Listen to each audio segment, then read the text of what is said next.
Hi there. My name is Michael Crouser. I'm a photographer and educator from Minneapolis.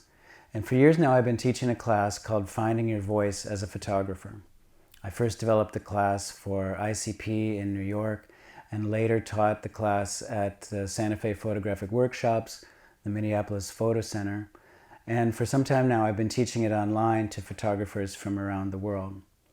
The class is designed to help people move their photography to a more personal level by examining the different elements that are utilized in a photograph, different decisions that you make regarding such things as perspective, light, subject choice, final image presentation, and other things as well. But I like to start with composition. Composition is the manner in which the whole is comprised. It's the manner in which elements and shapes are arranged within the frame of your camera or the final crop of your image. That's right, I said crop of your image. I think it's okay to crop. It's your photograph. You can do whatever you like with it. A well-composed, well-balanced image is more solid to look at. It's more pleasing to the eye, as they say, more harmonious.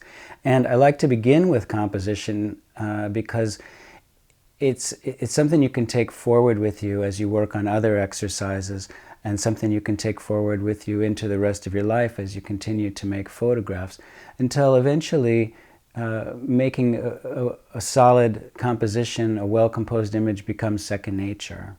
You've probably heard of such compositional ideas and structures as the rule of thirds, or as I call it in my class, the suggestion of thirds, or the golden ratio. And with good reason. These ideas, these approaches to photography make for very solid, harmonious, and attractive imagery.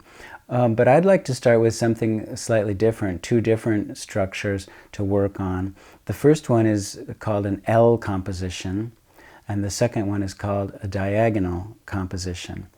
I've always liked to use examples from famous and established photographers from history so that you can, one, have great examples to reference, but also you start to learn a little bit about what's come before, and there's a possibility that you'll find a kindred spirit in the history of photography, someone whose work you might find inspiring and in the direction that you'd like to go with your own work. So as I mentioned, we're going to start with the L composition. So here we have a guide, an example of an L composition within a horizontal frame. It shows us one way in which we can fill the frame of our image in a balanced and solid way. And the first image I want to show you in the L composition example is one by Chip Hooper, who is a landscape photographer from California. I've always loved this landscape, this seascape. It's very solid and rich and beautiful, and it's also really well composed, and you can see by comparing it to our guide how Mr. Hooper uses the L composition. The next image is by American photographer Edward Curtis, who was well known for his photographs of Native Americans in the late 1800s and early 1900s. And you can see when you compare the two images how similar the composition is between the landscape photograph by Edward Curtis and the seascape by Chip Hooper.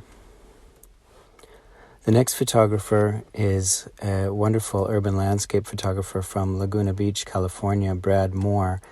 And his image shows a building rather than a more wide landscape, but you can see that he's still utilizing the L composition in his frame. The next image is by André Cortege.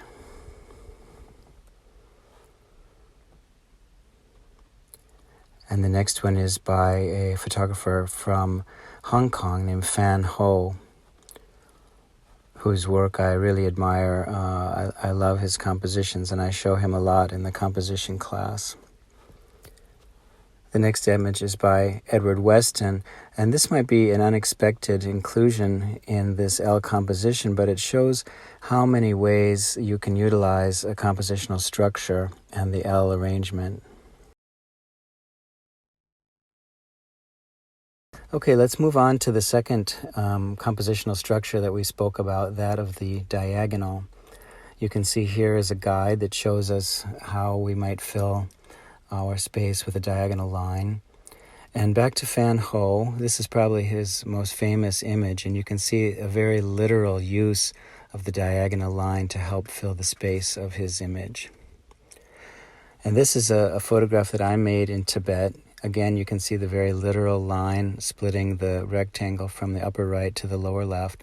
And there's also an element, the element of the woman in the upper left. And I always really like photographs that make use of multi-compositional elements, as I call them, different ways to make the image very solid and harmonious to the eye.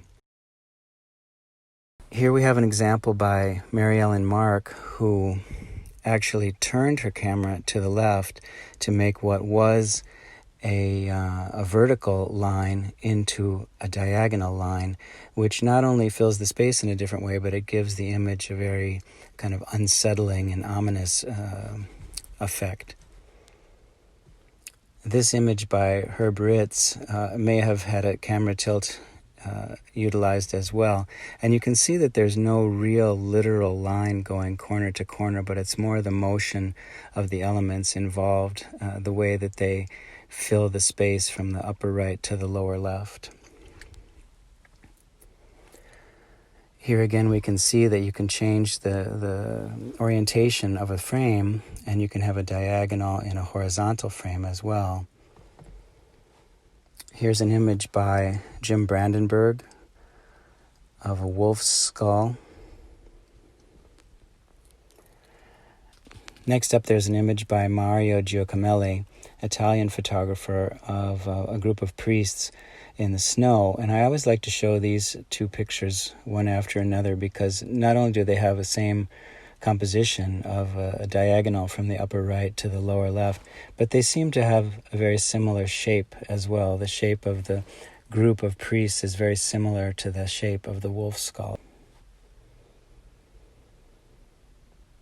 And here again you can see that we can flop the example and still fill the space with a diagonal, this time going from upper left to lower right, as in this photograph by Brassai of a prison wall.